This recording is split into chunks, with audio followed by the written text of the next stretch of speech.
Aku ada nak cerita something sikit pasal hidup aku. Try cushion daripada Dr. Leo, kod 01 like Avery. So, aku nak cerita sikit jalanan hidup aku dari dulu sampai sekarang. Aku sendiri pun berasal daripada broken family.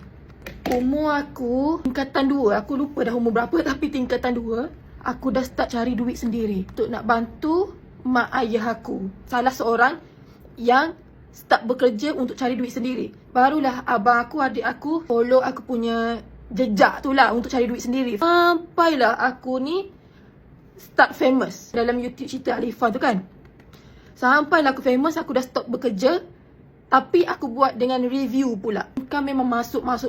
Alhamdulillah. Aku memang dah tanggung keluarga, macam dari segi sewa rumah, dalam segi bayar bil elektrik. Kalau mak ayah aku minta duit, aku bagi je. Aku decide untuk kerja dekat luar dengan akak Bella tu. Anak tahu sebenarnya aku tak terfikir langsung yang anak aku pun dalam kategori broken family. Lepas dia meninggal tu, aku pun sambung je dengan kerja aku tu.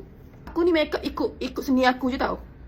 Kalau korang ada seni sendiri, korang ikutlah seni korang sendiri. So hidup aku sekarang ni ke arah independent woman, korang tahu tak? Rumah kena sewa sendiri, bil elektrik kena bayar sendiri, kereta pun kena bayar sendiri dah sekarang. Dulu memang komitmen aku bayar kereta je. Sekarang ni semua benda aku sendiri. Kalau orang tanya aku kan kerja apa, aku tak tahu dia cakap macam mana. Tapi aku boleh cakap yang aku ni bekerja sendiri je. Yes, korang nampak hidup aku mewah kan?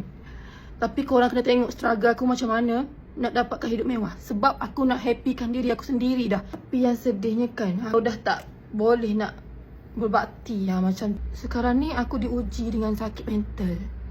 Tapi Alhamdulillah sekarang ni aku dah makin boleh kawal aku punya emosi. Kek tu nak datang, aku macam boleh kawal dah. Macam mana aku nak handle trigger aku ni. So aku nak bagi tahu dekat sini, korang yang selagi ada mak ayah, tolonglah korang baktilah dengan mak ayah korang. Bila Allah akan ambil dia orang, faham tak? Benda ni jadi sekelip mata je. Korang sayanglah kita hidup ni tak nak berbakti dengan orang tua. Allah dah janji dah, kalau kita berbakti dengan orang tua, duit kita insya-Allah, rezeki kita insya-Allah.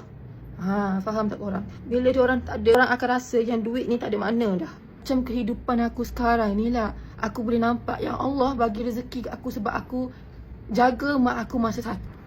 So this is my makeup look, memang macam biasa-biasa je. Macam ni je lah makeup aku. Kalau korang tengok macam, Nisa bagi tutorial makeup boleh, bagi tutorial makeup boleh. Tapi macam ni je makeup aku. Memang makeup dalam setengah jam je. Tak sampai pun sejam, 2 jam tak sampai. Korang dah dengar cerita saya, cuba korang share pula macam mana korang punya perjalanan hidup.